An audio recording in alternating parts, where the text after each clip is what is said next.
বান্দরবানের নাইখংছড়ি সীমান্তে অভিযান চালিয়ে 5টি মাইন সহ বিপুল বিস্ফোরক উদ্ধার করেছে বিজিবি। শুক্রবার বিকেলে এক ব্রিফিংয়ে 11 বিজিবি ব্যাটালিয়নের অধিনায়ক লেফটেন্যান্ট কর্নেল ফয়েজ জানান, গোপন সংবাদের ভিত্তিতে ছায়াপাড়া এলাকায় এ অভিযান চালানো হয়।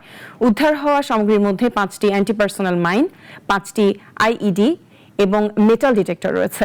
জননিরাপত্তার স্বার্থে এলাকায় লাল পতাকা দিয়ে চিহ্নিত করে সাময়িকভাবে যান চলাচল বন্ধ রাখা হয়।